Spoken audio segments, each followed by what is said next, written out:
O vídeo a seguir é uma conversa com Ingrid Ataide. Ingrid é médica veterinária pela Universidade Federal de Goiás e também é psicóloga pela Universo em Goiânia. Nessa conversa, Ingrid traz aspectos sobre sentimentos e relacionamentos envolvendo seres humanos e os animais. Aborda também a dor e a alegria de ter um animal de estimação, bem como aspectos relacionados à nossa visão sobre o papel dos animais na nossa vida e no nosso planeta. Não deixe de curtir o nosso canal, ativar o sininho e compartilhar esses vídeos com seus amigos e familiares. O meu nome é Vicente Pessoa, eu sou médico infectologista e esse é o Vincent Podcast. Com vocês, Ingrid Ataide. Tem uma frase muito famosa na internet que fala sobre os animais, que é atribuída a Leonardo da Vinci. Não sei se é dele, mas é atribuída a ele, que diz o seguinte: chegará o tempo em que o homem conhecerá o íntimo de um animal, e nesse dia todo crime contra um animal será um crime contra a humanidade. Como que você enxerga essa frase? Você acha que a humanidade vai chegar nesse dia mesmo, que vai considerar o crime contra um animal um crime contra a própria humanidade? Vicente, essa pergunta, eu acho ela capciosa. Por que é que a gente tem que considerar um crime contra o outro só se ele for tão próximo de nós? Por que eu preciso conhecer o íntimo? Não me basta respeitar? E a questão é que quanto mais a gente se aproxima, mais a gente se identifica, e aí a gente começa a entender que o crime contra o qual eu me identifico é também contra mim mesmo. Mas eu acho que já passou do tempo da gente entender que um crime contra qualquer outro, os maus tratos contra um animal, contra um ser que sente, já não deveria ser aceito. Então, na verdade, você trouxe uma ideia no final da sua fala que eu gostaria de explorar com você. Você falou que um ser que sente, né? Existe essa expressão que os animais são seres sencientes. Isso significa exatamente isso que você falou, que eles sentem, e sentem o que exatamente? Nós podemos comparar os animais com o nosso próprio comportamento, as nossas próprias emoções, porque nós somos seres sencientes, né? Eles também são, na visão da medicina veterinária, da ciência veterinária. Bom, sencientes capazes de sentir, nós somos, obviamente. Nós somos também conscientes pela capacidade de cognição. Então, são pontos que a gente precisa parar para explorar. Senciente é ser capaz de sentir. O que eu preciso para sentir?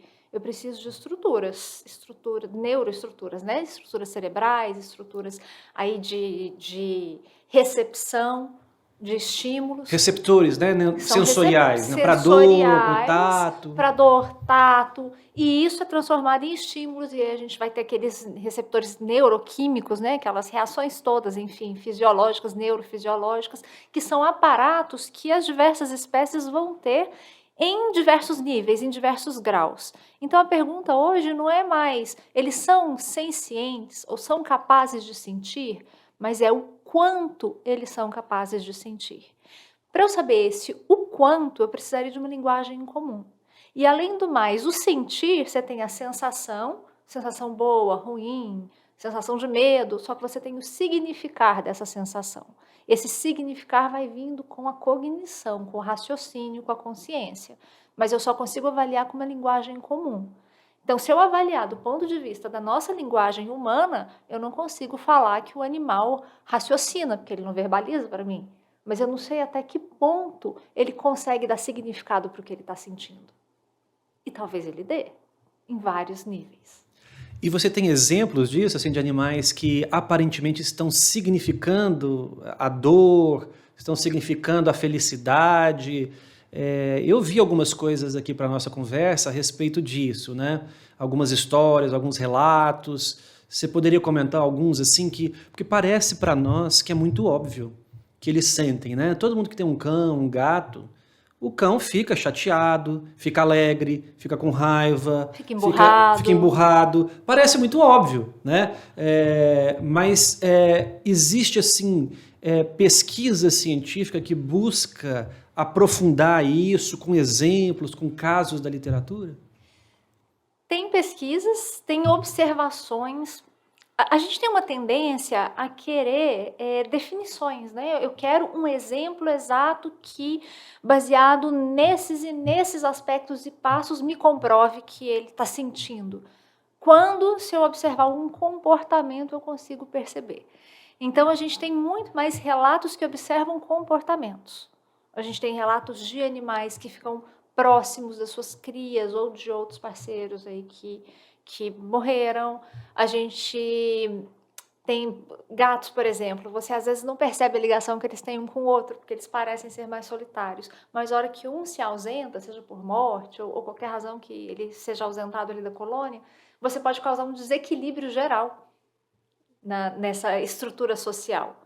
A gente tem a questão dos cães mesmo, né, que de repente eles se apegam a uma pessoa que não é necessariamente o dono dele, ele escolhe o seu tutor, enfim. E por que vem esse apego? Por que vem essa identificação? Essa preferência, né? Essa preferência. Então a gente tem aí vários exemplos de maneiras como os animais demonstram suas preferências, demonstram seus apegos. Aí a gente tem que ter cuidado. Será que isso é sentimento? Às vezes a gente faz projeção. Porque voltando nessa história, eles sentem, o que eles sentem, dor ou não, o que eles significam ou não. Uma criança, ela não consegue explicar o que ela está sentindo. Ela às vezes não tem isso ainda desenvolvido nas palavras, na explicação, mas a gente sabe que ela sente. E bem ou mal, a gente já foi criança, todo mundo. Lembra mais ou menos alguma coisa. Então, para você relembrar isso, projetar sobre uma criança é mais próximo, é mais fácil. Mas a gente possivelmente, a gente não lembra se foi cachorro, se foi gato ou o que foi. E quando a gente tenta olhar por essa janela, a gente só pode comparar pelas estruturas. Eles têm estruturas cerebrais, eles têm mecanismos fisiológicos, neurofisiológicos, que em tese permitem isso. Então é bem uma projeção. Entendi. Darwin, no século XIX, publicou o livro dele famoso, né, A Origem das Espécies, mas alguns anos depois ele publicou esse livro aqui, que está aqui decorando o nosso estúdio hoje, A Expressão das Emoções no Homem e nos Animais. E nesse livro ele trabalha essa ideia de que as nossas emoções, os humanos expressam emoções como consequência de um processo evolutivo, né? Isso não caiu do céu, nós não fomos criados com essas estruturas específicas para perceber o meio e responder ao meio. Isso tem um trabalho da natureza ao longo dos milênios que vem desde os seres mais simples, né? Trabalhando essas percepções nervosas, desde a planta que fecha as folhas quando é tocada, os insetos que agem por agressividade, picando para se defender, passando por todos os outros animais, né? Os peixes, os anfíbios, os répteis, os mamíferos, enfim. Então, ao ler esse livro, fica muito nítido que nós somos uma consequência natural desse processo e que se nós temos essas ferramentas, é porque eles também tinham essas ferramentas. Você acha que faz sentido isso? Assim, esse raciocínio da teoria evolutiva darwiniana em relação às emoções nos permite assim, pular da projeção para inferir mesmo assim, algo com mais evidência de que eles realmente são sencientes? Sim, até essa expressão, se a gente for ver, existe para pesquisa, para laboratório, para aferir escalas de dor, existe uma escala chamada Grimace Scale, seria a escala das caretas, em que se compara várias espécies, a musculatura facial, as orelhas, como se reage em caso de dor. Então, essa reação, né, de tensionar a região aqui perto dos olhos, região próxima à boca, orelha para trás, enfim, são padrões, não são coincidências, são padrões. Se existem esses padrões, eles têm aí uma função de demonstrar que algo está incomodando ou não. E como sobreviver num mundo que é hostil para um indivíduo, para uma unidade, se não for num grupo e se não for se comunicando com esse grupo. Como é que é comunicação? Comunicação envolve sensação. É verdade, bem lembrado. Agora, na sua vida profissional, né, como médica veterinária, existe, assim, discussão a respeito de até quando isso vai nos animais, assim, em termos de reino, ordem, filo, classe? Por exemplo, me parece muito, eu não sei se a palavra é óbvia, mas me parece muito claro que os primatas têm algo muito parecido conosco. Os mamíferos também, mesmo que não sejam primatas. E outras espécies de reinos, filos, ordens mais, entre aspas, atrasados do que a nossa. Répteis, anfíbios, insetos, né? Relatos assim de polvos, de corvos que são extremamente sensíveis, inteligentes, martim pescador, uma ave, né? Que tem toda uma... Eu vou usar isso também, mas não sei se é a palavra certa, uma intelectualidade, uma ciência, assim, um refinamento. Existe esse limite, assim, a partir daqui eu consigo dizer que é senciente e consciente, e daqui para trás não é. Existe isso? A gente, como eu falei, a gente não tem uma linguagem que a gente possa comprovar, mas tem observações. E é interessante porque a gente fala, né, qual animal é mais animalesco, está mais longe de mim, é animal de mais, é animal de menos. Tem uma história de um polvo que vivia num laboratório, num aquário, e aí tinha o experimento, durante o dia tinha movimento, à noite os cientistas saíam, cada um para sua casa, e no outro dia voltavam. E eles começaram a perceber que às vezes estava molhado na bancada, perto do aquário. E ninguém entendia, porque não ficava ninguém lá. Deixaram câmeras ligadas. Durante a noite, depois que todo mundo saía, o polvinho saía, dava a sua volta, a hora que estava dando quase o horário de abrir o laboratório, ele voltava para o aquário. Para não ser flagrado. Ele escapou com isso por bastante tempo. Um polvo. Um polvo. Então, independente de eu saber até onde eles estão conscientes, eu sei que eles têm um interesse de viver, um interesse de não sofrer. Isso tem que passar. Isso tem que passar. Eu vi também uma história de um corvo, né, que você coloca um copo de água com um quitute lá para ele, um biscoito, alguma coisa, e ele não consegue colocar o biquinho dentro do copo. Então ele vai juntando pedrinhas e vai jogando lá, que a água vai subindo, até o biscoito que está flutuando chegar ao alcance dele, né? Vi relatos também de golfinhos que usam esponjas do mar, né, para cutucarem outras estruturas no fundo do mar, para liberar alimentos para eles. Então o uso de ferramentas, né, que era em algum momento da história dos humanos, isso foi considerado um dos critérios para definir o que é humano, a capacidade de usar ferramentas, né? E você vê que o povo usa, o corvo usa uma ferramenta com a pedra, o golfinho usa, o chimpanzé usa palito, né? Bastãozinhos para pegar formigas, insetos, né? Então não é uma característica dos humanos esse uso de ferramenta, né? Os animais também usam isso, né? É uma característica de desenvolvimento, e a gente tem que pensar que o desenvolvimento deles também é dinâmico. Então, assim como hoje a gente já vê bebezinho que consegue mexer no celular, tem uma coordenação motora que alguns anos atrás, gerações atrás, a gente não entendia, a gente já percebe nos animais também modificações, porque eles estão se adaptando a esse meio. Então, se eu comparar um cachorro de hoje com o que ele é capaz de aprender a fazer com um de alguns anos atrás, que não tinha esse convívio tão próximo, que não tinha esse tanto de estímulo, eu vou perceber diferenças. E eu estou dando uma natureza que está mudando para os animais. Eles também precisam se adaptar e aprender a se virar nela.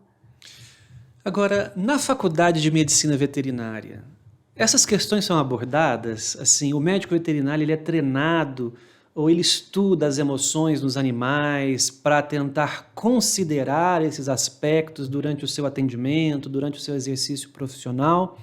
Ou existe uma negligência, um descuido, um desconhecimento a respeito desses aspectos na formação do médico dos animais? As diretrizes tem isso, né, o MEC, né, ele tem diretrizes de ensino, que é que tem que estar no curso, no aprendizado. Essas diretrizes falam que isso tem que ser abordado, mas não exatamente em uma disciplina, então isso precisa estar em várias disciplinas. Então a gente luta muito para que as disciplinas relacionadas à ética e bioética sejam trabalhadas ao longo de todo o curso. E aí a gente tem isso, bem-estar na produção, quando a gente está estudando a clínica, a gente vai falar de comportamento, mas o conhecimento está crescendo assim, de forma exponencial, não cabe nos 5 anos de formação. Então, algumas faculdades, alguns professores vão trabalhar de forma mais aprofundada, às vezes alguma disciplina optativa, e em alguns lugares isso vai acabar também sendo negligenciado. Infelizmente, não tem uma uniformidade. Na verdade, na medicina veterinária, a gente precisa olhar para esses aspectos de sentimento, de relacionamento, não só entender do animal, mas entender dos humanos que estão com os animais, porque especialmente quem trabalha com clínica vai trabalhar muito com gente. Pelo que você está falando aí, eu vejo uma semelhança muito grande com a faculdade de medicina mesmo, medicina humana, né? Também há uma certa negligência ou pouco aprofundamento, vamos dizer assim, em relação à psicologia médica, né? Em relação a você ver o paciente como um todo, muito embora haja também um movimento natural e recente de fortalecimento desses aspectos no ensino médico, né? Mas infelizmente, ainda como na medicina veterinária, me parece que ainda estamos distante do ideal, né?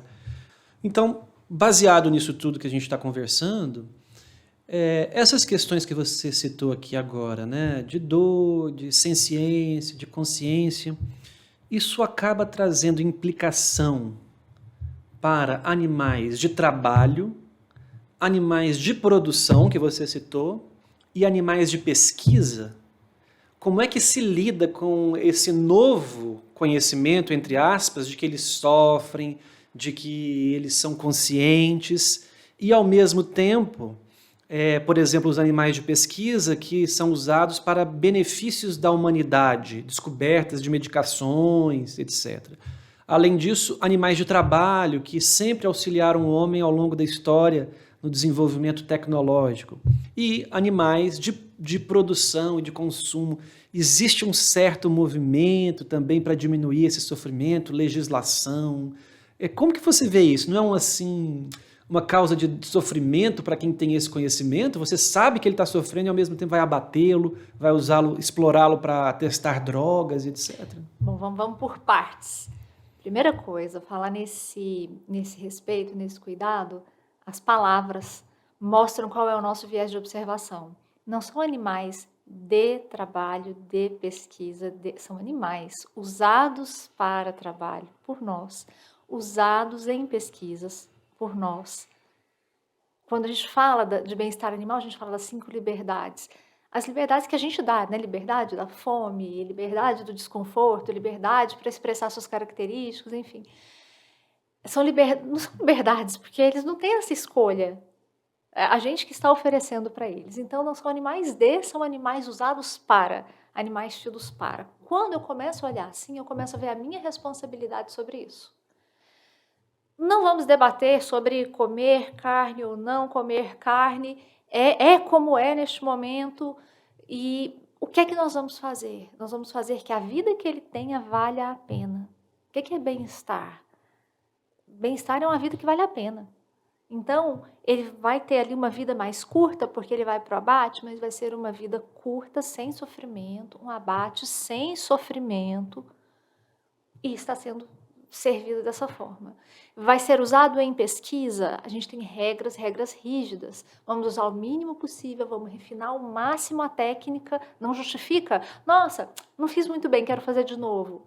Não, eu não estou apagando com uma borracha, eu estou usando uma vida. E aí a gente começa a ter essa consciência. Beleza, eu quero comer carne, eu quero tomar leite, eu quero produtos de origem animal que são importantes nutricionalmente, etc. Eu vou usar esses produtos com respeito, eu vou ingerir com respeito, eu vou evitar o desperdício. Eu vou evitar o desperdício de todos os recursos, né? A gente tem que pensar nisso. Então, eu tenho que lembrar que é uma vida ali que está me servindo. Eu vou usar essa vida num laboratório. eu vou ter muito respeito, eu vou ter muito cuidado, eu vou usar o mínimo possível quando for indispensável. Eu vou ter um animal de companhia, eu vou lembrar que eu estou tirando ele da vida que ele tinha de correr livre. Tá, ele já foi criado assim num canil, mas ele internamente, né, a expressão dele, o comportamento dele seria correr e brincar. Eu tenho que prover isso para ele, porque é uma responsabilidade minha querer tê-lo dentro da minha casa. Então eu tenho que assumir responsabilidades. Se traz sofrimento, depende de como a gente vê. Se eu perceber que eu estou usando simplesmente, para algumas pessoas vai trazer, outra não, mas realmente me incomoda. Mas se eu perceber que é um relacionamento, eu não vou focar em tirar do outro o que me satisfaz, vou focar em transbordar. Então, o que ele tem para transbordar para mim, o que eu posso transbordar para ele. E se a relação hoje é essa, se o ponto que me deixa como ser humano, intelectualmente, está me colocando num lugar acima, intelectualmente. Porque se eu for parar para pensar nos instintos, se a gente não vivesse assim numa casa com ar-condicionado, em que eu mando em tudo, se a gente vivesse num ambiente hostil externo na selva, os animais estariam muito melhor que eu, eles que iam ter que cuidar de mim. Então, nas regras que eu imponho no jogo, eu tenho que entender que eu tenho uma responsabilidade, não uma culpa. Eu gostei muito disso que você falou, que não são animais de trabalho, não são animais de pesquisa, não são animais de companhia, são animais e são seres vivos, né? E isso eu gostei tanto que eu fiquei até constrangido de ter usado a expressão na pergunta, né? Porque nós temos essa ideia, né, de que são animais de trabalho, são animais de consumo, são animais de produção. E Mas eu falei para apontar um viés. Sim, né? Não exatamente. Foi que, por mais que você tenha essa sensibilidade, que você me demonstra que você tem esse respeito, porque eu te conheço, não só trouxe esse assunto, mas quem convive com você sabe do respeito que você tem. Mas pelo viés da cultura que a gente tem, você usou essa expressão, eu só apontei para chamar a sua atenção. Onde está a nossa responsabilidade? Então, mas foi ótimo, porque isso demonstra, assim, a nossa ignorância mesmo em relação ao assunto dos animais, né? A importância deles, a liberdade deles, os direitos dele. Você falou essa ideia de que quando você compra um animal de estimação, você está retirando esse animal da sua família, da sua mãe, do seu pai, dos seus irmãozinhos, dos filhotes ali que estão na ninhada. E eu sempre fiz essa reflexão com o meu animal de estimação pessoal, né? Quando ele veio para mim, depois de determinadas semanas ou meses, que, segundo os especialistas, é o mínimo aceitável, né? Que a gente pode tirar o filhotinho da ninhada, eu sempre fiquei imaginando o que passaria no pensamento dele, se é que eu posso usar essa expressão, e acredito que sim, em relação aos irmãos, a mãe, a saudade, a dor, né? Se eu estou conseguindo prover esse afeto, esse cuidado que ele tinha de lá, né? Então, a ideia de ter um pet, ela vem muito associada com essa responsabilidade afetiva. Não é verdade isso? Me ocorre de falar assim, em termos de amor entre espécies, ele é bilíngue, ele é poliglota, então ele consegue ter a família dele animal, ele consegue ter a família dele humana. Você não está provendo o que outros cães proveriam para ele, nem precisa. Mas você provê um ambiente em que ele pode expressar o comportamento dele, ok? Um ambiente em que a gente convive com as diferenças. A gente tem uma questão de categorizar muito. O ser humano categoriza muito. É a minha família. O que significa ser família? Você tem que amar só porque você nasceu nessa família? Só porque você tem esses laços de sangue? Não tem amigos que para você são como família? E esses amigos, às vezes, eles são de outras etnias, eles são de outros países, eles são de outras culturas, eles são muito diferentes de você e da sua família. E às vezes esses amigos têm a orelha comprida, têm pelo, eles são um pouco mais diferentes ainda. Mas eles são amigos na sua individualidade. Essa é uma questão interessante, né? Muitas pessoas criticam essa ideia de você considerar o seu animal de estimação como um membro da sua família, que você está, entre aspas, humanizando demais o animal, né? Valorizando demais, porque é só um animal, e por aí vai. Mas existe um link desse tutor com o animal bioquímico.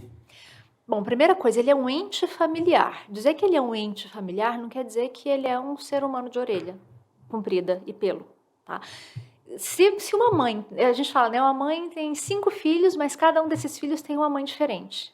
Filhos da mesma mãe. Por quê? Porque ela sabe olhar para cada um e dar, uma mãe, um pai, quem seja, e conviver com ele com aquela particularidade que ele tem. Com um tem que falar mais firme, com o outro tem que falar mais manso. Quando você tem um animal como um ente familiar, ele não precisa ser uma versão de humano com pelos. Não, ele pode ser alguém que você ama com essa proximidade, mas respeita na sua individualidade, respeita nas suas necessidades. E esse vínculo, o vínculo do relacionamento e do apego é o mesmo, porque a gente tem o nosso mesmo mecanismo que a gente usa para uma pessoa, a gente usa para um animal. Então, como é que é a comunicação com o animal? É olho no olho, é toque, é expressão. Com quem que a gente tem que ter esse tipo de expressão? Com o bebê. Gente, vamos combinar. Como é que a natureza fez para a gente querer cuidar de bebê que dá trabalho, que faz barulho e a gente acha isso adorável? A gente cria esse vínculo do olhar e do toque e acha tudo lindo. A gente tem a ocitocina que faz esse vínculo acontecer.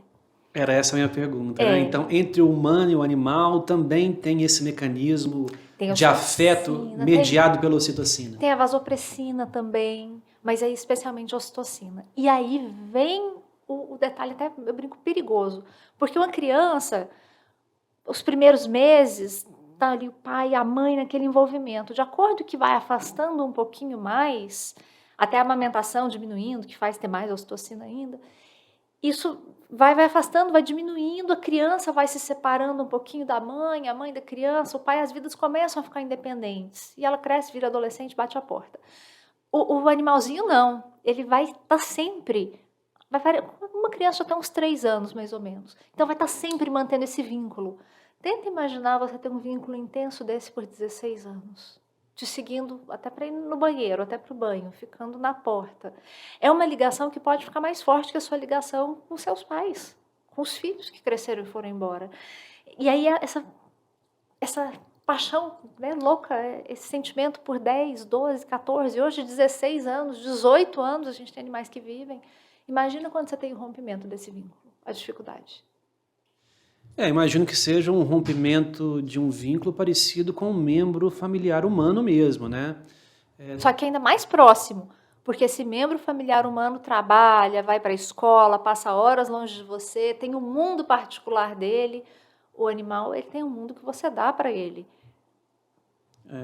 Sempre me impressionou muito essa questão do silêncio dos animais, né? Da comunicação não verbal. O meu cachorro, quando chegou, sempre me impressionou muito isso, a questão do silêncio dele, dessa comunicação não verbal que eles têm, né? Muito com o olhar, com o jeito. E eu tive muita dificuldade de me comunicar com ele durante alguns dias, assim, a ponto de eu ficar desesperado. Será que eu vou conseguir provê-lo desse afeto, dessas necessidades que ele tinha lá com a família canina dele? Será que eu vou ser um bom tutor? E eu lembro que eu entrei em contato com a pessoa que me ofereceu o meu cachorro. E ela pegou e falou assim para mim: fique tranquilo, que essa comunicação vai nascer naturalmente, esse afeto vai nascer naturalmente. E o dia que nascer, você vai perceber que vai ser o seu melhor amigo e companheiro em todos os tempos, até por causa da raça dele, etc., né? Isso é uma verdade, assim, no relacionamento com os cães, e tem relação com essa enxurrada de ocitocina? Bom, tem essa percepção. Eu costumo dizer que as pessoas vêm me falar, como eu ensino isso ou aquilo? Nossa, a gente se esforça tanto para ensinar um truque ou outro, e eles assim, ó, ensinam tudo pra gente. Ele mostrou a comunicação. Na verdade, foi você que aprendeu a língua dele. Ele foi muito mais esperto, sinto te informar, muito mais rápido, porque ele conseguiu te educar e demonstrar. Muito mais do que se você tivesse tentado. Galileu, levanta a orelha quando você quiser isso. Vira para lá quando... Não. Ele demonstrou como era e aí você captou. E ligou esses padrões. Enfim, quando a gente gosta, quando a gente ama, a gente presta atenção nessas sutilezas. A gente presta atenção nos silêncios. Quando é alguém que você tem muita intimidade, a pessoa pode escrever uma mensagem no WhatsApp, você sabe pela mensagem se ela está brava, se ela está contente, tem som naquela mensagem. Então, você convivendo com esse olhar atento, isso surge. Mais uma vez você me surpreendeu com a resposta, né? De que ele que me ensinou. Porque é uma fala que eu tenho aqui no lar, aqui na família. Que eu aprendo muito mais com ele do que ele comigo. E muitas pessoas falam assim, né? Eu queria ser uma pessoa bondosa, igual a Madre Teresa de Calcutá. Eu queria ser igual um grande filósofo da humanidade, uma pessoa bondosa. E eu costumo brincar com os amigos que eu falo que eu queria ser igual ao meu cachorro.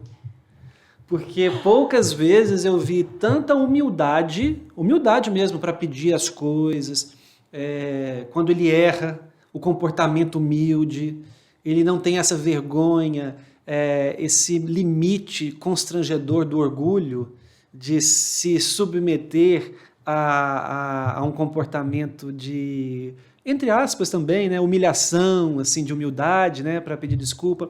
Essa fidelidade, né, isso constrange a gente, parece que é um amor que transcende, que a gente fica pensando assim, será que ele me vê amando-o tanto quanto eu o vejo me amando?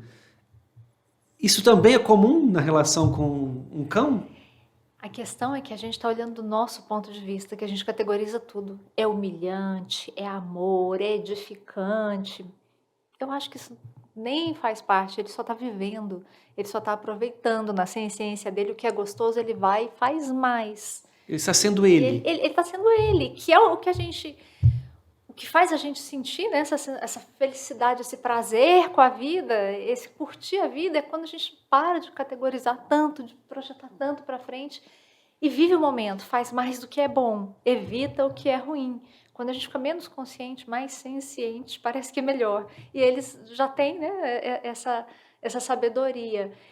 Então, talvez você me perdido um pouquinho na sua pergunta, mas você foi me descrevendo e eu fui pensando isso. O Vicente está só me descrevendo um animalzinho que está vivendo intensamente o que ele tem para viver, que não está categorizando o que é que estão pensando, o que é que estão esperando, ele está vivendo. E você, na sua prática, assim, que você tem uma combinação muito interessante de formações, né? Você é médica veterinária e é psicóloga. Então é uma combinação, assim, que eu acho que te coloca numa posição privilegiada para atender as famílias que têm animais. Não vou mais dizer animais de estimação, né? São animais. As famílias multiespécie, que a gente chama. Famílias multiespécie, essa é a expressão que se usa? E você fala isso para essas famílias, para os humanos dessa família, que o seu paciente é da família, é membro da família? Eu sempre falo. Eu evito essa questão pai, mãe. Tem gente que gosta de ser chamado de pai de pet, mãe de pet, tem gente que não, e acaba tendo esse juízo de valor, é gente, não é gente, enfim. Mas eu gosto de tratar como família, porque é uma família multiespécie. Então, eu sempre me referia. Eu atendo uma família em que tem um cãozinho em reabilitação, porque eu trabalhava com acupuntura, reabilitação, enfim. Mas eu me tornei psicóloga e o que eu sinto de facilidade na captação com as pessoas, eu aprendi na veterinária, eu aprendi com meus pacientes, eu aprendi olhando, entendendo o comportamento deles, entendendo onde doía, observando a sutileza de um andar, de um olhar, aprendi nessa sutileza.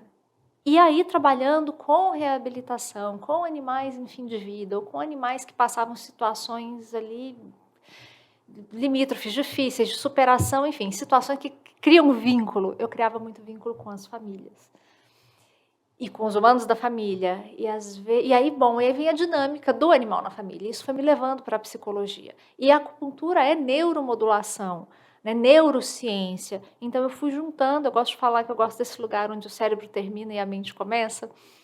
Eu fiquei muito trabalhando nesse espaço. Aí vamos oficializar com a psicologia, porque eu consegui unir as coisas. Foi um caminho natural.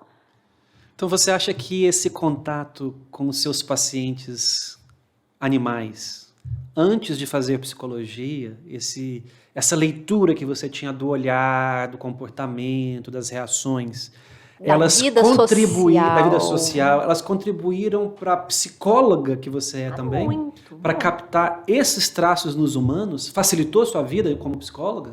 Muito, com certeza. Eles te ensinaram isso? Me ensinaram demais. Me ensinaram, Vicente, é isso que eu estava falando, desse olhar. Quando eu olho para alguém, quando eu converso com alguém ou com um animal, quando eu estou no momento, eu aprendi a estar naquele momento, sabe? A olhar como se você fosse a única pessoa que tem no mundo na minha frente. A sua história é a única história que eu tenho para ouvir. Esse comportamento é a única coisa que eu tenho para observar. Eu estou vivendo aquilo. Essa transcendência de emoção, eu tenho certeza que eu aprendi observando eles, nesses momentos. É muito interessante essa sua observação, essa sua conclusão, né? Porque, na verdade, eu acho que a psicologia também tem muito isso da arte de observar, de captar nas entrelinhas as reações das pessoas, os comportamentos. Não julgar. Não julgar. É claro que tem a teoria, a base teórica da psicologia, mas tem muito isso do feeling, da capacidade do terapeuta, do psicólogo, de retirar isso da pessoa nos gestos, nas palavras, nos comportamentos, né? E eu acho que então esse contato com o animal faz de você uma psicóloga melhor. E talvez o fato de você ser psicóloga faz de você uma médica veterinária mais completa também. Eu quero acreditar que sim. Eu escrevo poesia também. E tem um verso meu que todo mundo gosta muito que eu falo, meus pés não se movem para o mesmo lado que as minhas palavras. Porque às vezes é assim, né? A gente está falando uma coisa, querendo realmente que ela seja verdade, mas o nosso corpo, a nossa vida, as nossas ações estão mostrando outra. É aprender a observar esses outros sinais. Nessas famílias multiespécies que você lida no seu dia a dia, é muito comum o adoecimento psicológico do tutor na lide com o animal? Por exemplo, tem tutor que ultrapassa um certo limite de humanização do animal e chega a ficar caricaturizado dentro daquela relação binômio, que você considere como uma psicopatologia que precisa, inclusive, de tratamento? Existe isso? Existe. Bom, quando chegava um animal para mim com problema comportamental, uma das minhas entradas para psicologia, esse problema normalmente serve à família. Ele é provocado, ele é mantido, sustentado pela família. Muitas vezes, a gente tem relações saudáveis, sim. Como a gente tem relações saudáveis entre humanos, em que existe um transbordar do sentimento, né? Um servindo o outro. É uma relação de transbordar, uma relação de compartilhar. Mas a grande maioria das relações que a gente tem são meio patológicas, meio tóxicas. A gente está buscando o que falta, né? A gente está tomando, enfim. Aí vem os medos, vem as inseguranças, os apegos. Muita gente que tem animal tem para ocupar esses espaços de dor da sua vida, dos seus relacionamentos com o humano. Um vazio existencial. Um vazio existencial, um trauma, enfim, aí são várias nuances. E tem alguns casos que chegam, sim, que você consegue descrever no DSM-5, que você tem outras patologias de base, psicopatologias de base. E elas são transferidas e percebidas na relação com o animal. Então, se eu te falar sim ou não, de toda forma é uma resposta difícil, tanto sim quanto não. Tem, às vezes, só ali um apego excessivo, que eu não posso chamar de psicopatologia, é simplesmente uma leve disfunção de um comportamento um pouco excessivo, mas tem umas que são, sim, patológicas. Tem casos em que a pessoa deixa de sair de casa, deixa de viver a própria vida, porque não quer deixar o animal sozinho. Ela projeta nele essas conclusões, essas classificações, considerações que o ser humano raciocina, ela projeta de que o animal está julgando ela com esse mesmo peso. E que ele nem tem, aparentemente, capacidade cognitiva para isso. A estrutura cerebral dele não mostra hoje evidências de que ele consiga categorizar neste nível. E ela está lá, entendendo que está sendo julgada nesses termos. Então, sim, isso pode acontecer. Tem pessoas com transtornos que levam a acumular muitos animais. E alguns acham que estão fazendo bem, que são salvadores, que só eles podem salvar esses animais. E não conseguem manter o mínimo da dignidade, de higiene, alimentação, atenção que o animal precisa. Tem pessoas que fazem isso com cunho de exploração, que aí já é perverso.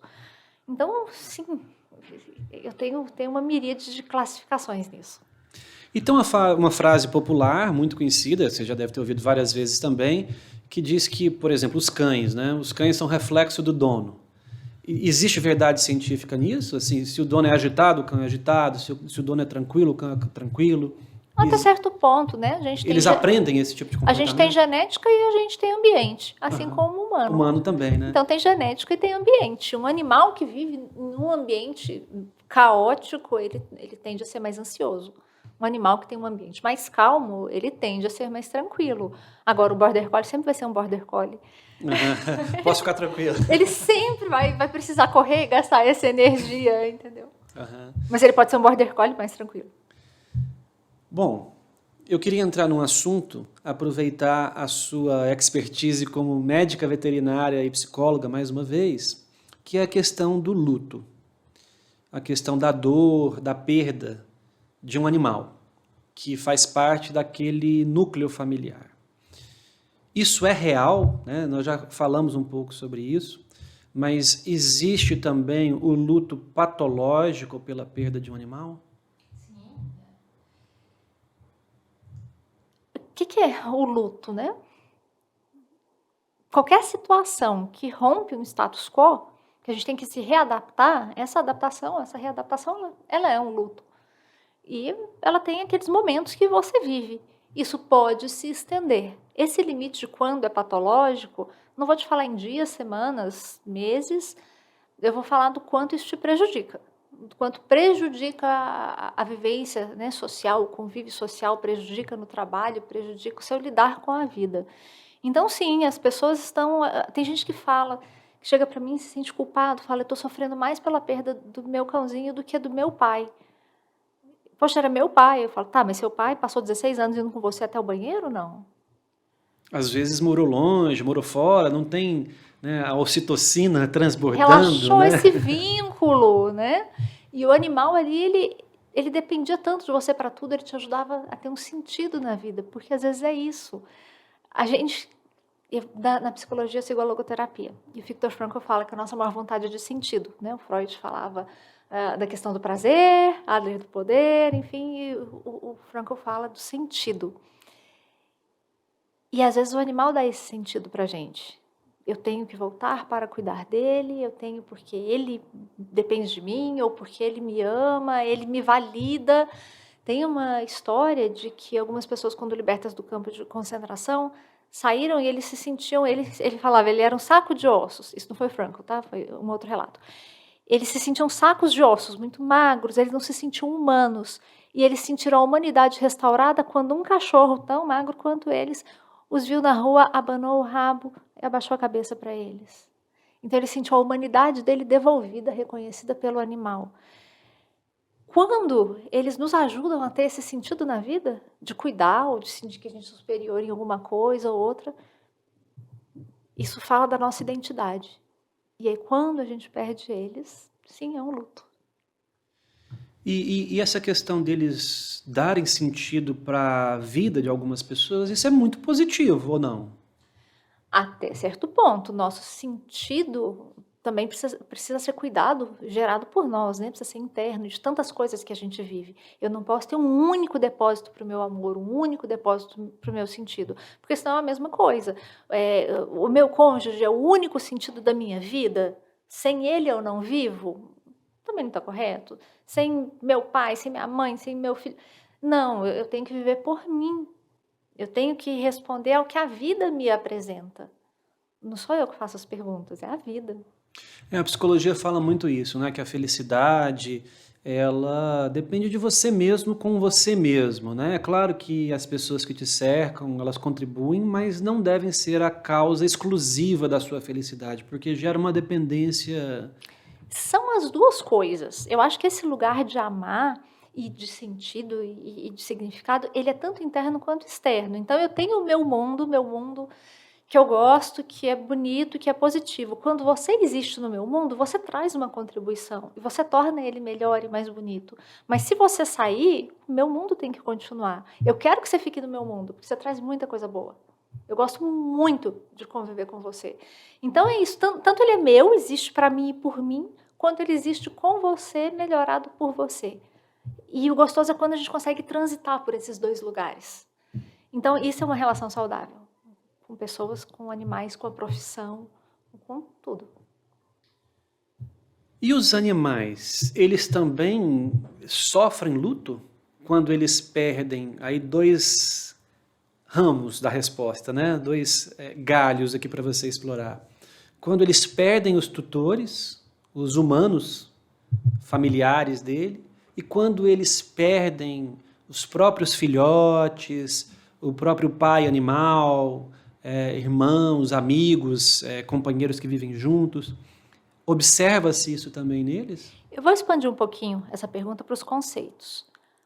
Luto, o que é o luto, né? É uma falta que é mais significativa de um certo aspecto. É igual ao trauma. O que é trauma? Trauma é o rompimento daquela realidade como você conhecia de uma forma que você não consegue conceber. Então, luto também é o rompimento de um status que você tinha e uma adaptação. Eu vou intensificando para chamar essa adaptação até ela chegar a luto pelo quanto ela me toca. Isso entre humanos, se eu quiser falar da etimologia das palavras, agora se eu quiser falar dessa etimologia, do significado dos sentimentos, eu vou usar esse mesmo raciocínio. Então, como é que eu posso te dizer que o animal está só sentindo falta de um convívio que ele tinha ou um luto mais profundo? Talvez ele não entenda esse vínculo, né? Essa cadelinha me pariu, ela era minha mãe. Não, era alguém com quem ele convivia, é um animal com quem ele tinha um vínculo, um laço. Se eu estou falando de uma fêmea que acabou de parir, ela está cheia de ocitocina, especialmente se ela amamenta, igual um humano.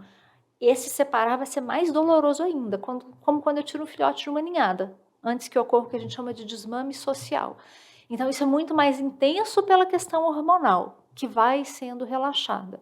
Agora, que tanto que eu posso te dizer, Vicente, que é só a falta do coleguinha que brincava, ou quanto era importante esse coleguinha na vida dele? Observando, porque eu não consigo falar nem o quanto isso é importante para um ser humano. É tão íntimo, é uma linguagem tão íntima. Então, o animal também vai ter essa linguagem tão íntima. Eles têm luto? Sim, eles têm falta. Até que ponto isso é luto? Até que ponto isso é patológico? A gente percebe. Eu já percebi animais que a gente teve que medicar.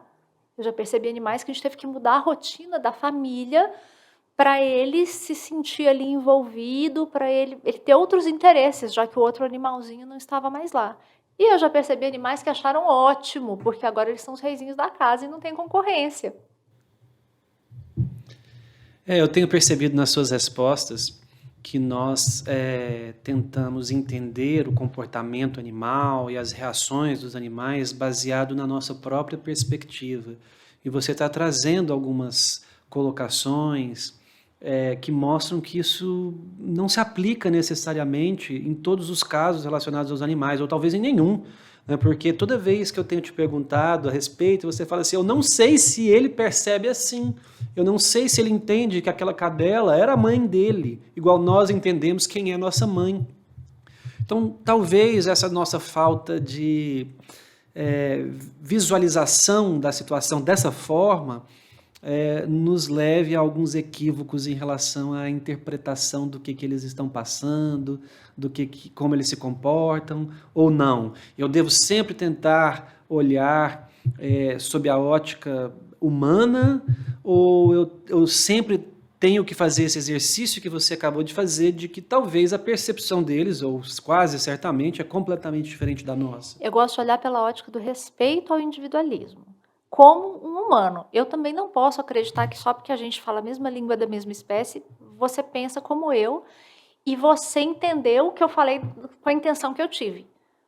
Então, só que quando eu estou falando de espécies diferentes, essa distância, esse gap é muito maior. Mas se eu for olhar por esse lado do respeito, até minha relação com os humanos vai melhorar. Eu gosto de dizer que se a gente observasse mais os gatos, muitos casamentos seriam salvos.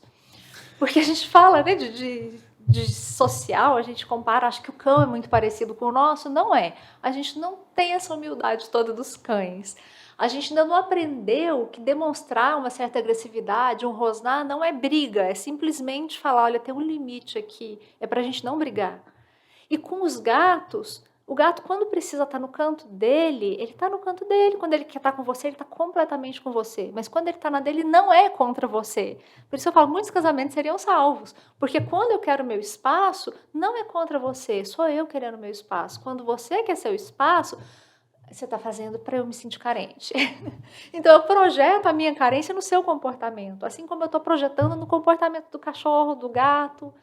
Se a gente aprender a ter esse espaço entre o que você ouviu e o que você interpretou, eu acho que facilita muito. Sensacional essa sua observação, né? Esse conhecimento psicológico, né, do humano, você comparando esse tipo de comportamento dos animais com humanos, de salvar casamentos, relacionamentos, de que o fato de eu estar quietinho não quer dizer que eu sou contra você, o fato de eu rosnar não quer dizer que eu também sou contra você, é limite. Eu acho que isso vem da sua formação, né, psicológica e de medicina veterinária, e achei extraordinário isso que você falou, porque realmente isso é observado nas famílias humanas, né? E pode ser aplicado nas famílias humanas para que elas vivam melhor também, entre eles, os humanos. Assim, os animais, eles não querem gastar energia brigando. Ninguém, não, eles querem gastar energia o quê? Percorrendo o território, caçando quando precisa, eles não querem ficar brigando entre si, se machucando. Evolutivamente, o que isso te faz de bem? Nada. Então, quando ele impõe um limite, quando ele tem uma dominância, quando ele rosa, ele fala, beleza, é só para não passar, para a gente não ter que brigar. E se a gente conseguir ter isso de uma maneira saudável nas relações, entender, observar o limite do outro, parece que eu falei alguma coisa que não soou bem. Olha, deixa eu checar com você, quando eu falo isso não é legal, ou, sabe, fica mais fácil. Eu acho que tem a ver com orgulho, né? Assim, essa coisa que você falou da humildade. A gente tem dificuldade disso, né? De aceitar assim, olha, eu passei do limite, ou esse é meu limite, talvez te incomode um pouco, mas é esse o meu limite. Lidar com o incômodo, com o desconforto que eu te causo é mais difícil ainda. Eu prefiro eu ficar desconfortável do que te deixar desconfortável. Então, muitas vezes a gente até acha que é o outro, é ele que está me fazendo fazer isso. Não, sou eu que não consigo lidar com o desconforto que eu provoco. Porque eu quero ser amada incondicionalmente como o cachorrinho me ama. Exatamente, perfeito. Achei essa reflexão assim, profunda, verdadeira e extremamente rica. E eu gostaria de me comportar assim também. Eu vou guardar isso para que eu possa fazer esse exercício. Eu também. Não é fácil. Ainda dentro desse tema do vínculo emocional dos seres humanos com os cães, por exemplo, nós falamos da psicopatologia do tutor relacionado a como ele lida com o seu cão, mas existe o caminho contrário também. Existem alguns cães que são usados para suporte emocional de alguns seres humanos. Como que é isso? Bom, no fim, todo animal dá um suporte para a gente já percebeu, mas tem alguns casos em que a pessoa tem, sim, uma ansiedade, uma patologia de base, e esse animal é o que a acalma, ou por qualquer razão que seja desse vínculo, é o que a mantém num estado de bem-estar. Isso é um movimento recente, tá? A gente não tem muito uma normatização, a gente carece disso, especialmente porque isso tem sido muito utilizado para a questão de viagem, de transporte. Em falar, é um animal de suporte emocional. Pronto, ele pode tudo, ele pode estar em qualquer lugar. Porque a gente tem os animais de serviço, ou usados em serviço, que são os animais treinados, tipo um cão-guia. A gente não pode nem brincar, você sabe que a gente não pode brincar com esses animais. Não sabia disso, não. Sim, porque você não pode distrair, imagina. Ele está trabalhando. Ele está trabalhando, ele está apoiando aquela pessoa, ele é o olho, né, os olhos daquela pessoa, os ouvidos daquela pessoa. Se você distrai ele, ela atravessa a rua e é atropelada. Uma vez eu estava no metrô, em Boston, e um cachorro auditivo com colete, porque eles têm que ser identificados, e esse cachorro olhava para mim e abanava o rabo, e eu assim, eu não tô dando moral, porque a pessoa, né? Por fim, a pessoa viu que eu fiquei constrangida, aí ela fez sinal que eu podia brincar, eu falei, olha, não fui eu, foi o cachorro que brincou comigo. Mas eles são muito focados, muito bem treinados para isso, então existe já algo mais regulamentado. Já esses que a gente chama hoje de suporte emocional, simplesmente vem por essa necessidade ou essa alegação de que são importantes para o bem-estar da pessoa.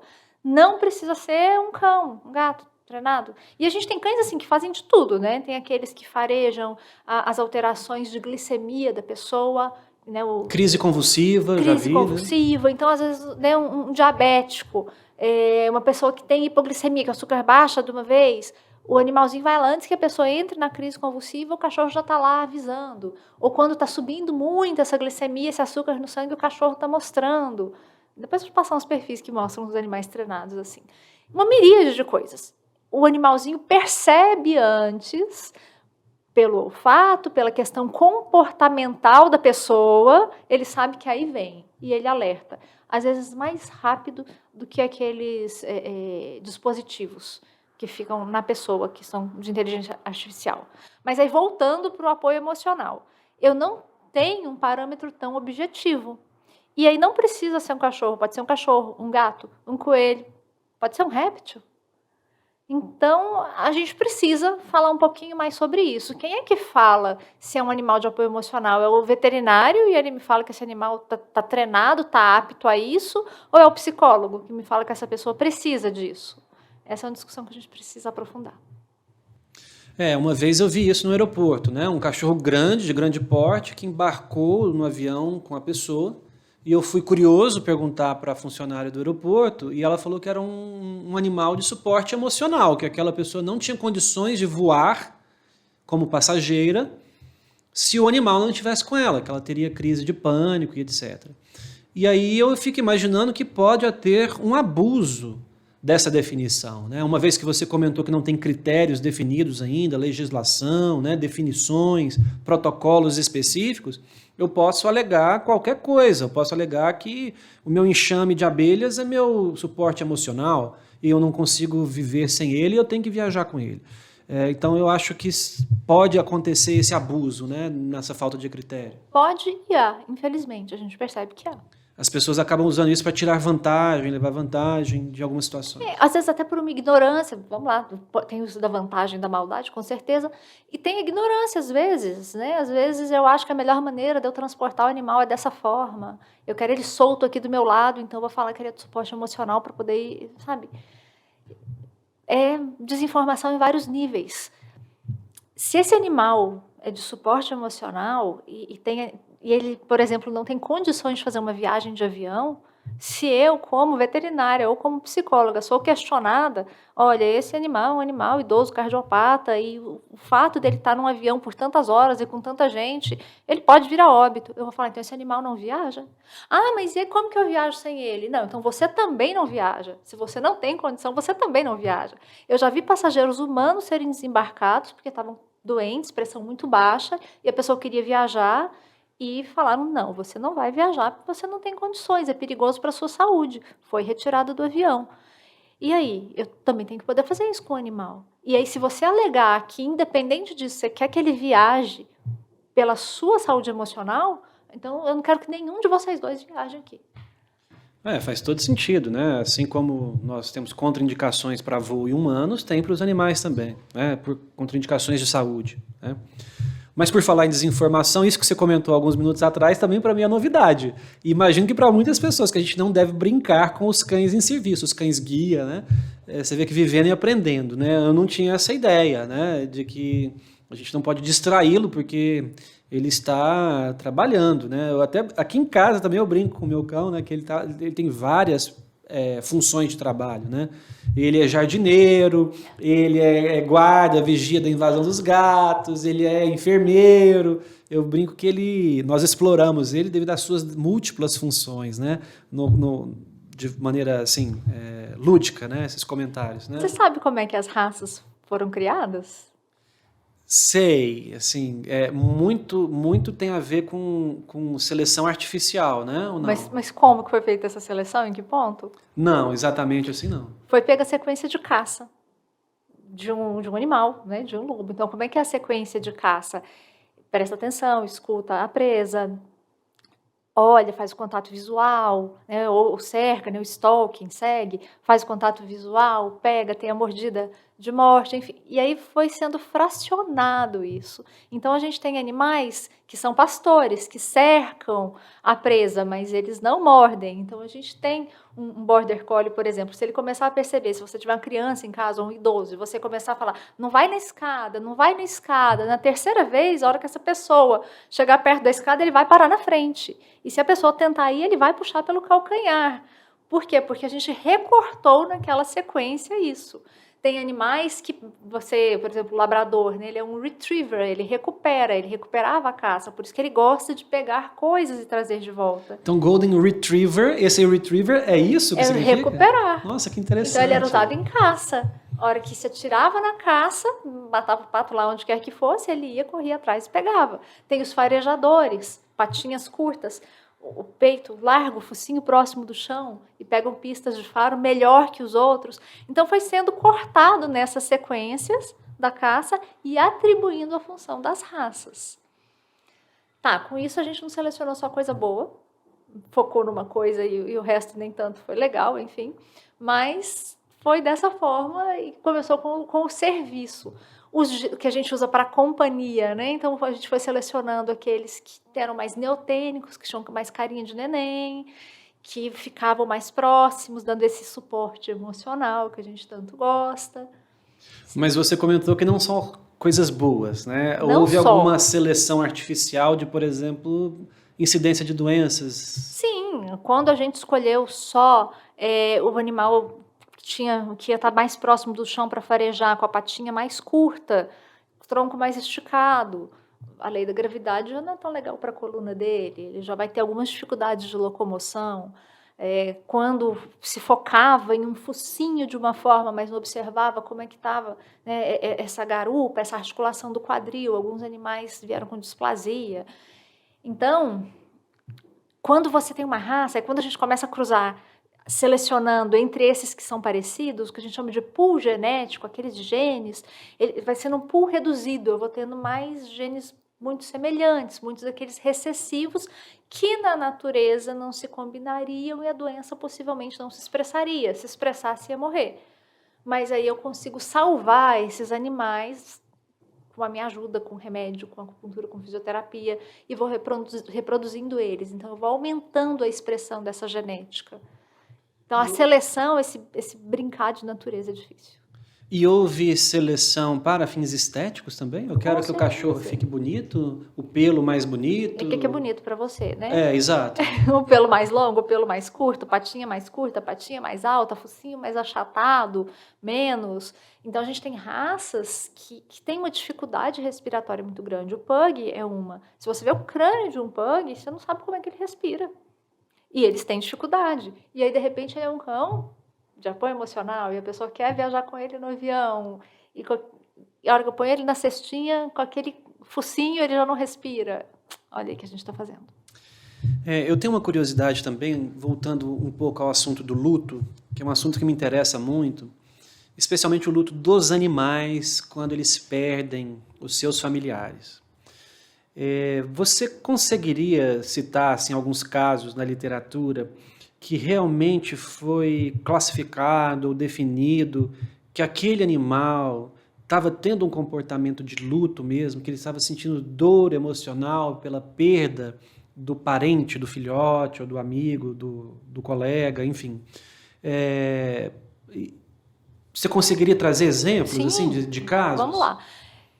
O que significou exatamente para o animal, a gente já sabe que não dá para dizer, mas comportamento compatível com comportamento de luto. Isso, Okay. isso, bem colocado.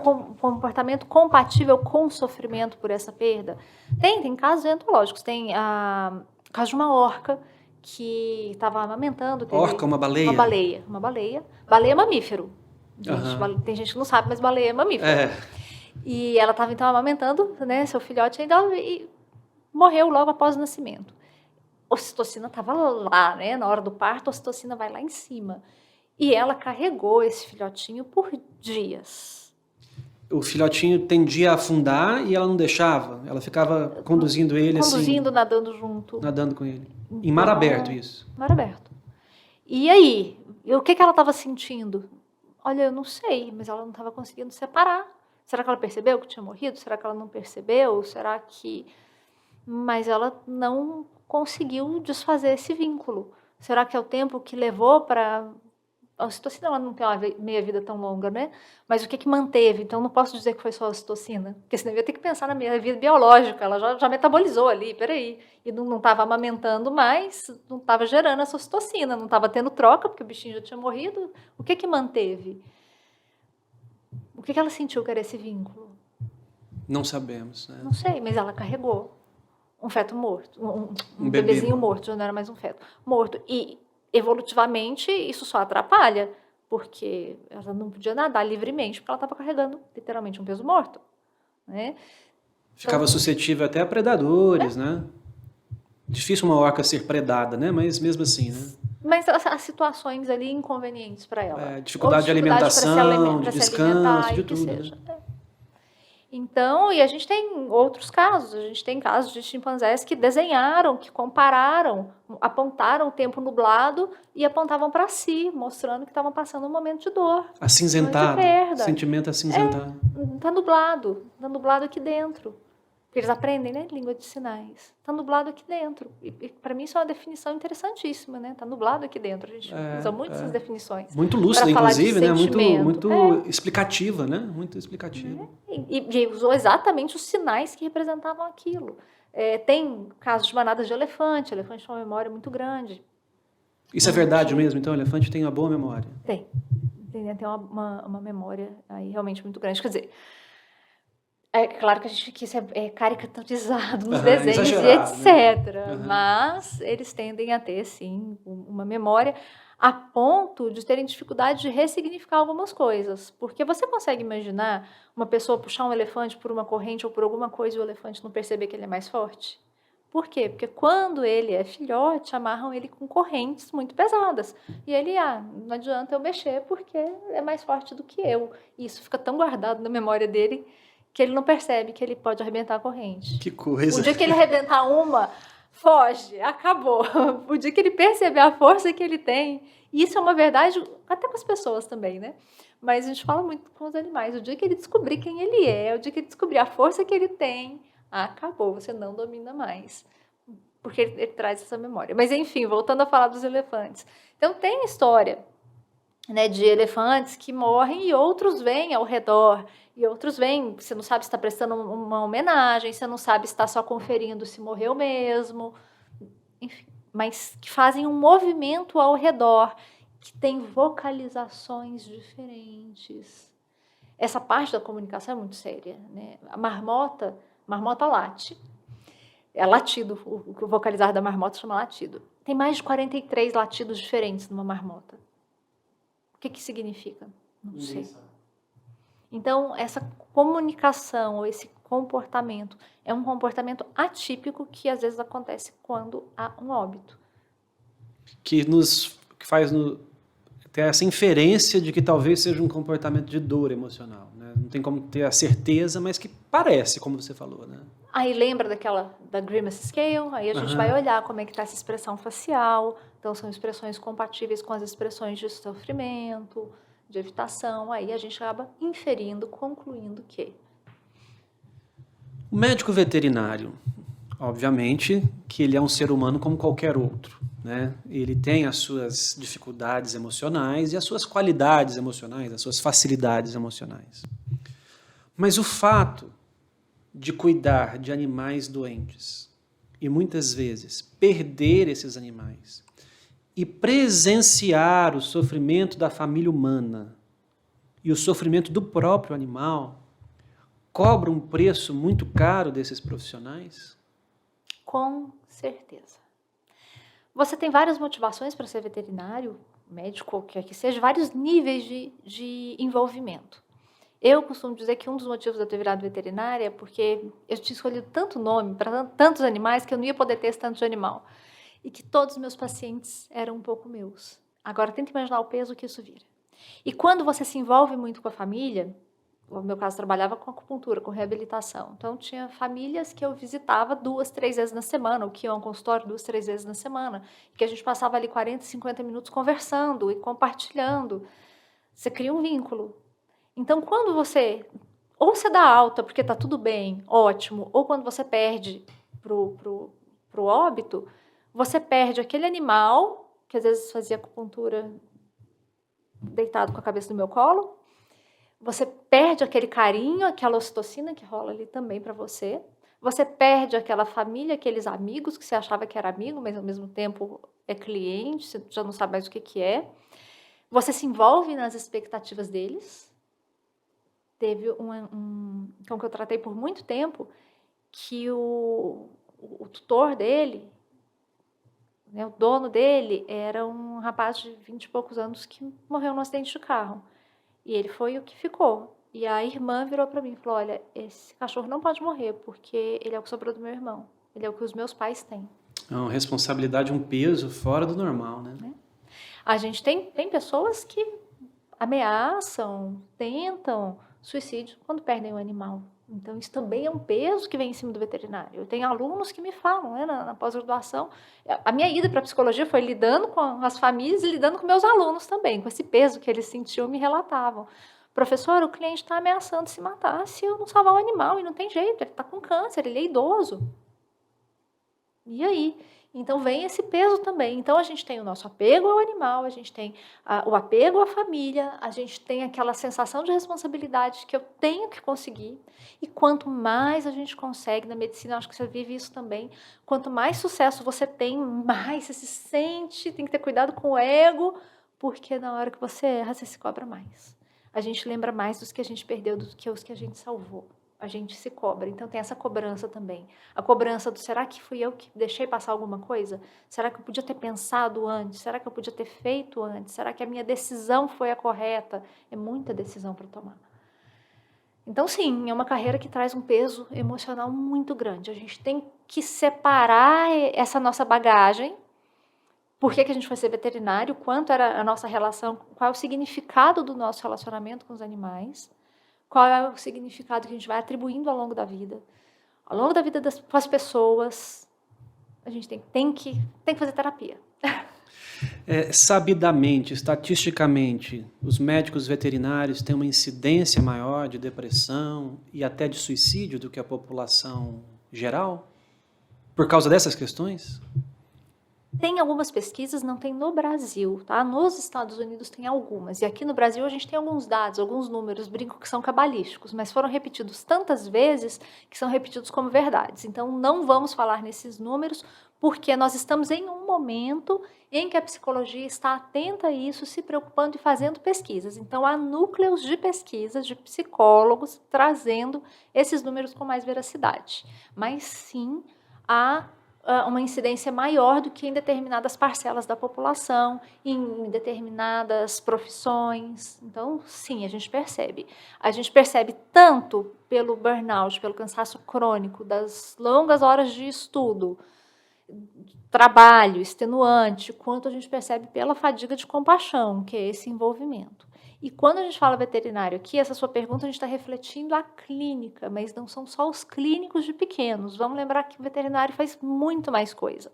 Então, eu tenho veterinário que trabalha com grandes animais, que aí viaja, são horas e horas sozinho na estrada, ou pensando coisa boa, coisa ruim, e lidando com situações com intempéries, com o tempo, com situações que ele não tem poder nenhum, que são climáticas, com decisões desses animais usados para a produção, que às vezes uma decisão vai ser a eutanásia de todo um galpão, de centenas de aves, enfim, centenas de animais. São decisões que vão reverberar economicamente para aquele produtor rural, para o PIB nacional, é pesado. Eu tenho veterinários no laboratório lidando com eutanásia de animais de laboratório, que pode ser um número alto ou pode ser um número reduzido, mas com uma técnica às vezes mais pesada de aplicar, mais difícil de aplicar.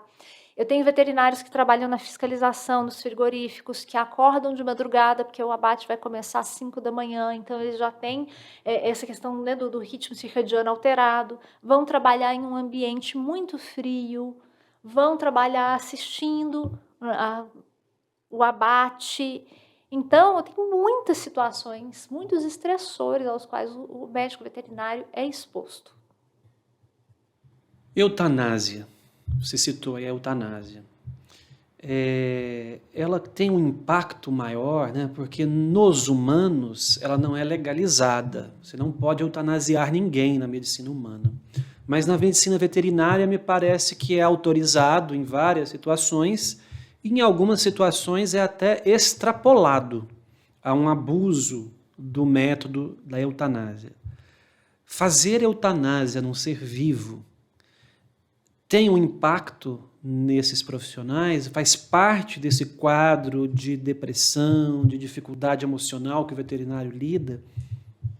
Olha, a maneira como a gente está vendo os animais vem mudando, né? Então, antes, não se tinha essa proximidade, essa consideração.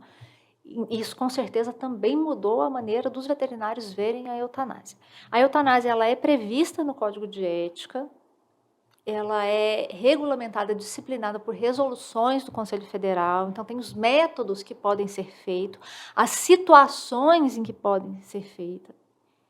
Então não é uma coisa assim aleatória, certo? Então tem aí um rigor técnico, alguma coisa que deveria trazer alguma segurança, só que emocionalmente isso não basta, porque ainda assim é lidar com uma morte. O que é eutanásia? Seria uma boa morte, uma morte para poupar de um sofrimento? Então, se eu falo da clínica, eu estou falando disso. Se eu estou falando de um experimento de laboratório, é porque eu preciso interromper para fazer um estudo, que seja. Mas vamos trazer para o contexto da clínica, que eu acho que é o contexto que você está pensando, que a gente está falando mais. Quem decide sobre este momento? Eu tenho a indicação técnica do veterinário e a decisão do tutor, que a gente chama de tutor de uma maneira amorosa, porque legalmente o termo também não é esse, né? Tutela legal, isso tem uma implicação. E o animal hoje ele é um bem, ele é tido como um bem, então você é o dono do animal. Mas enfim, como dono você poderia escolher, mas pela relação que a gente tem, essa relação de tutela, de poder escolher o que é melhor para o animal. A gente tenta pensar no melhor interesse do animal. Como que eu consigo julgar se ele está sofrendo de uma maneira que não está valendo a pena viver? É uma vida que vale a pena ser vivida? Aí a gente tem alguns mecanismos. Você pode pensar pelo lado das liberdades, ele tem liberdade para se alimentar quando quer ou só quando eu consigo alimentar ele? Ele está livre do sofrimento, ele está livre da dor, ele está conseguindo se expressar? A vida dele está valendo a pena? Eu desenvolvi uma escala de qualidade de vida simplificada, então a gente trabalha alguns itens que fazem o que é um dia bom, o que é um dia ruim, a gente vai atribuindo pesos, né, notas, e vai seguindo isso ao longo de vários dias, semanas, vai estabelecendo ali pontos de checagem, para que a pessoa tenha alguma objetividade na hora de tomar a decisão. Porque a decisão não é minha como veterinária. Eu posso te falar quando tem indicação técnica, mas eu não sei se você está pronto, se a sua família está pronta. E, ao mesmo tempo, eu prolongar essa vida desse animal, eu não tenho um sistema de saúde pública regulamentado para os animais. Eu não tenho quem garante que ele não vai sofrer. E se você não tem condições de garantir que ele não vai sofrer? E aí eu vou estar falando de investimento financeiro, investimento emocional. O investimento emocional da família. Uma criança passando por uma situação dessa. Eu já tive situação de uma pessoa, um cliente que virou amigo, ele tinha perdido a esposa com câncer. E o animal desenvolveu um quadro muito parecido. Ele, estava revivendo a quimioterapia, revivendo, ela passando mal, revivendo ali. Até onde eu posso forçar ele a viver essa situação emocional? Até onde eu posso dizer que justifica eu fazer o animal passar por um tratamento que causa dor e desconforto para ele ter semanas a mais de vida? Com qual qualidade de vida? Então, são perguntas difíceis de responder. É previsto? É previsto. Mas esse peso não pode ficar na decisão do veterinário, esse peso não pode ser forçado ou imputado ao veterinário, porque tem as eutanásias por conveniência. Ah, não, tá caro, não quero tratar. Não, uma cirurgia simples. Ah, não, mas eu não quero gastar com isso. Isso não é motivo para eutanásia. Ah, eu vou mudar para um apartamento menor. Tem gente que me pergunta assim, então eu vou ter um filho agora, é melhor eu dar o cachorro porque ele vai ficar com ciúme? Eu falo, tá, quando você tiver o segundo filho, você vai dar o primeiro também para adoção?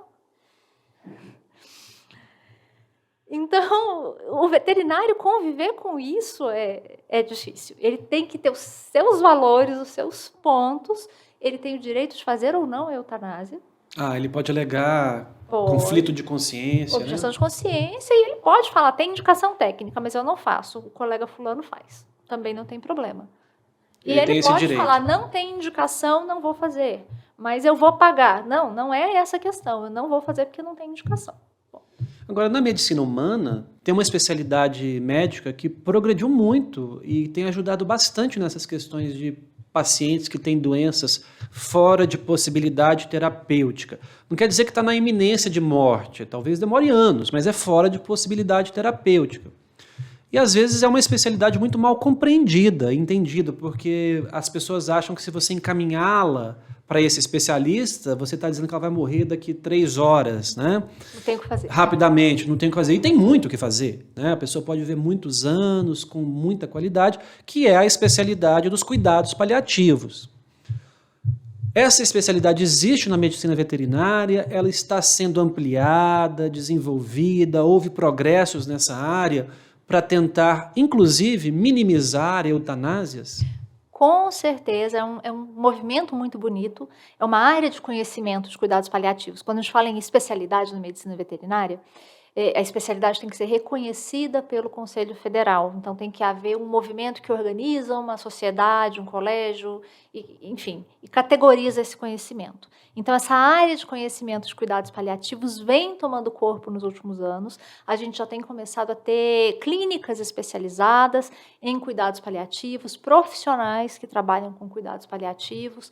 Então, sim, não quer dizer que é um animal que está moribundo, que está desenganado. Não, quer dizer que é um animal em que a gente não está mais visando a cura, que ela não é possível, mas a qualidade de vida e o não sofrer. Aí vai envolver fisioterapia, acupuntura, medicações, os cuidados nas áreas que esse animal precisar. Muito, né, a questão do cuidado com a dor, evitar o sofrimento. Então, sim, temos os cuidados paliativos, temos grupos fazendo trabalhos lindos já aqui no Brasil. E os hospitais veterinários?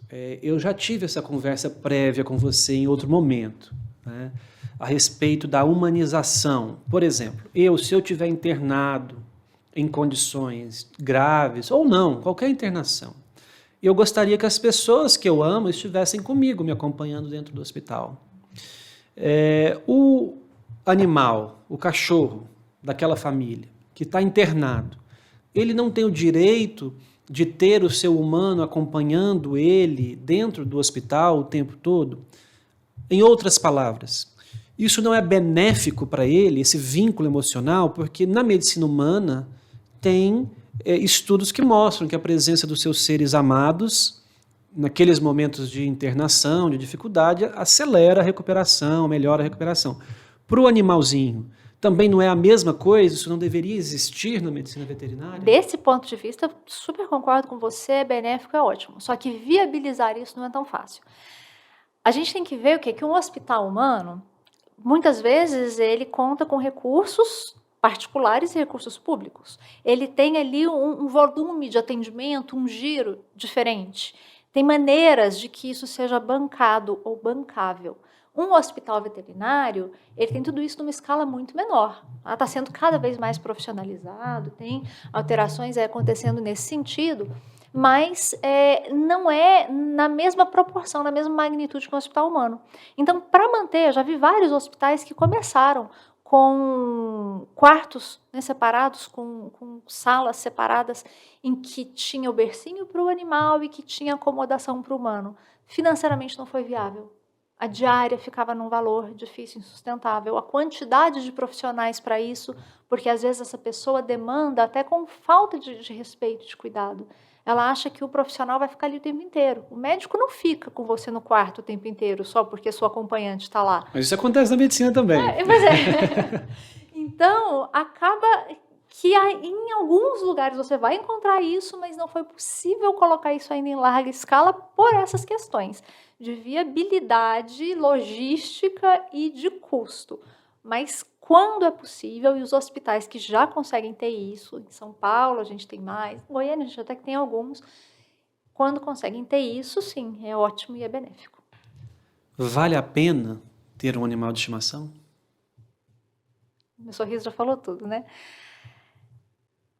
Se você gosta de se relacionar, se você quer esse tipo de expansão, vale. As pessoas me perguntam muito assim, não é nem vale a pena ter um, não. Um eles sabem. Vale a pena ter outro depois desse? Nunca mais quero ter um cachorro, nunca mais quero ter um gato.